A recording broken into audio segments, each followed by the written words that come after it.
मेरा नाम सनातनी हर्ष भारद्वाज है। हरियाणा के करनाल जिले से आया हूँ। आपने कल्पना चावला का नाम सुना होगा, उसी के शहर से मैं भी हूँ। मैं 1000 दिन के लिए बिना पैसे पूरे भारत की यात्रा कर रहा हूँ, भारतीय संस्कृति बचाने के लिए, या आप कहिए कि भारत का दर्शन करने के लिए कि मेरा भारत कैसा है। हमने 26 राज्यों में यात्रा करने के बाद में एक ही बात जानी है कि ये पूरी सृष्टि गौ माता के ऊपर टिकी हुई है। अगर आज हमने गौ माता के ऊपर ध्यान नहीं दिया तो आने वाले समय में हम बहुत कुछ नुकसान कर सकते हैं। क्योंकि अगर आप देखिए कि सेंटर में बकरी को रखिए तो आप देखेंगे क्या बकरी से पर्यावरण बच सकता है, बकरी से घर चल सकता है, बकरी से खेती हो सकती है क्या, बकरी से स्वास्थ्य अच्छा हो सकता है क्या? बहुत कम चांस है। फिर हमने बीच में भैंस को रख के देखा, क्या भैंस से वातावरण अच्छा हो सकता है, भैंस से हमारी खेती हो सकती है, भैंस से हमारा शरीर कितना ठीक रह सकता है, भैंस से बिजनेस कितने प्रकार का हम कर सकते हैं? बहुत कम। फिर हमने इसी प्रकार से गौ माता को बीच में सेंटर में रखा तो हमने देखा क्या गौ माता से वातावरण है, तो 100% वातावरण है। हमने देखा क्या गौ माता से बिजनेस कर सकते हैं, तो देखा कि 100% से भी ज्यादा हम बिजनेस कर सकते हैं। फिर हमने देखा कि गौ माता से हमारा स्वास्थ्य है, हमारी हेल्थ है, तो देखा कि 100% हमारी हेल्थ भी गौ माता से, दूध से और उनके जो मूत्र है, उनका जो गोबर है, उससे हम अनाज उगाते हैं, दूध पीते हैं, उससे हमारी हेल्थ भी है। उससे देखा कि खेती है तो खेती भी 100% उससे मिली। तो हमने जाना कि सृष्टि का जो आधार है वो गौ माता है। आपके घर में गौ माता देखी होगी आपने, बंधी है, आम लोगों की तरह आप भी उसको पाल रहे हैं या वो आपको पाल रही है, उसको चारा देते हैं, उसका दूध निकालते हैं, उसका दूध पी जाते हैं, बस इतना ही। लेकिन दूध पर हमारा अधिकार नहीं है, दूध पर उसके बछड़े का अधिकार है, जो उसका बच्चा होता है, उसकी बछिया होती है। दूध पर हमारा अधिकार नहीं है। पहले दूध देना है बछिया को या बछड़े को, उसके बाद अगर दूध बच जाए तो आप अपने बच्चों को पिला सकते हैं। हमारा अधिकार किसके ऊपर है? गौ माता के गोबर और मूत्र के ऊपर। मूत्र को अमृत कहा गया और गोबर को धन कहा गया है। जैसे ही हम उस गोबर को प्रोसीजर करते हैं, उसको अपने खेतों में डालते हैं, तो हमारे खेतों की जो फसलें होती हैं 100% नेचुरल फसल होती हैं। हमारी 3 माता है। कितनी माता है? 3 माता। पहली माता, माँ की बात कर रहा हूँ, पहली माता कौन सी है? जिसने हमको जन्म दिया। दूसरी माता कौन सी है? जिसने हमको दूध पिलाया, गौ माता। तीसरी माता कौन सी है? जिसके ऊपर आप खड़े हो, धरती माता। कई लोग कहते हैं कि हमारी माँ नहीं है, बचपन में चली गई, तो क्या हुआ? 2 माताएं तो हैं, धरती माता और गौ माता। अगर आपने, आपके घर में गौ है और आपने उसकी केयर नहीं करी तो मुझे लगता है कि आपका पढ़ाई भी व्यर्थ है और आपका जीवन भी व्यर्थ है। आपने गाय माता के आगे देखा होगा एक लटका सा रहता है, उसको गलकंबल बोलते हैं। अगर कोई व्यक्ति कैंसर से ग्रस्त है, बीपी शुगर की बीमारी है, अगर वो कम से कम 1 साल गौ माता को दाहिने हाथ से, राइट हैंड से अगर वो उसको मालिश करता है तो उसका कैंसर तक भी खत्म होने के चांसेस बताए गए हैं। अगर आपको नजर लग गई, किसी की बुरी नजर लग गई, गाय माता की पूंछ को 3 बार आगे और 3 बार पीछे फेरने से आपकी नजर हट जाती है। अगर आपके नाक की हड्डी बढ़ गई, कान के पर्दे का कोई ऑपरेशन आ गया, गाय माता का घी को गर्म करके 2-2 बूंदे डाल सकते हैं रोज में, आपका कान का जो ऑपरेशन होना था वो बिना ऑपरेशन के आपका इलाज हो जाता है। नाक की हड्डी बढ़ गई, बार बार नाक से जुकाम निकल रहा है, तो आपका जुकाम ठीक हो सकता है। कैंसर तक की बीमारी भी गाय के घी से ठीक हो जाती है। तो हमने जाना कि से सारी सृष्टि जो है गौ माता के ऊपर टिकी हुई है।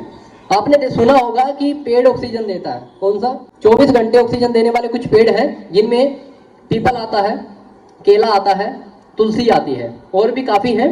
जानवरों में अगर आप बात करें जानवरों की, तो उसमें से एक प्राणी है जिसको गौ माता कहते हैं, वो भी 24 घंटे ऑक्सीजन देती है। सनातन धर्म के अंदर आपने देखा होगा कि हम गौ को गौ माता कहते हैं। कुछ लोग कहते हैं कि ये माँ थोड़ी है, लेकिन हम माँ किसको बोलते हैं? जो हमारा पालन पोषण करती है। हमको खाने को कौन दे रही है? गौ माता। हमको वातावरण अच्छा करके कौन दे रही है? गौ माता। हमको 24 घंटे ऑक्सीजन उपलब्ध करवा रही है वह गौ माता। तो देखिए कितने सारे फायदे हमको गौ माता से हो रहे हैं। इसलिए मैं कहना चाहूंगा आप सभी को, थोड़ा ध्यान से सुनिए। अगर आपके घर में गौ माता है तो उसका फायदा उठाइए। उसके दूध पर हमारा अधिकार नहीं, बल्कि उसके गौमूत्र और गोबर पर हमारा अधिकार है। 26 राज्यों की यात्रा करने के बाद में मैं यही चीज जानी है कि सारी सृष्टि गौ माता के ऊपर टिकी हुई है। आज यहाँ इस जगह पर आने का जो मुझे मौका मिला है, उसका सारा श्रेय दीपक जहा जी को जाता है। आप शायद इनको पहचानते भी होंगे, स्कूल का स्टाफ लगभग इनको पहचानता है। और इन्होंने एक नई पहल करी है। हमारा मिलन आज से 1.5 साल पहले कर्नाटक की भूमि पर हुआ था, जहां पर भारतीय संस्कृति उत्सव हो रहा था, जहां आप जैसे बच्चों को मिलाकर 40 लाख लोग आए हुए थे 7 दिन के अंदर अंदर। वहां हम संस्कृति को बढ़ावा देने के लिए गए थे। हमने वहां से बहुत सारी चीजें सीखी, जिसमें से दीपक झा जी ने एक ऐसी चीज सीखी जिससे हम वातावरण को भी बचा सकते हैं और अपना मेलजोल भी बढ़ा सकते हैं। इन्होंने एक कैफे के बारे में विचार किया। मधुबनी मेडिकल कॉलेज से मात्र 100 मीटर आगे जाते हैं तो एक ग्रीन इको फ्रेंडली कैफे खुला हुआ है। चाय तो दुनिया पिलाती है, ब्रेड तो दुनिया खिलाती है, नाश्ता दुनिया कराती है, लेकिन प्रकृति से मेल करवाने वाले बहुत कम लोग आपको मिलेंगे। इनके अगर आप कैफे में अगर आप जाकर कभी विजिट करते हो तो आपको चाय के साथ साथ में प्रकृति भी परोसी जाती है। क्योंकि जब आप 10th और +2 क्लास पूरी कर लें तो आप भी मेरी तरह एक बार भारत यात्रा पे जरूर निकलिएगा।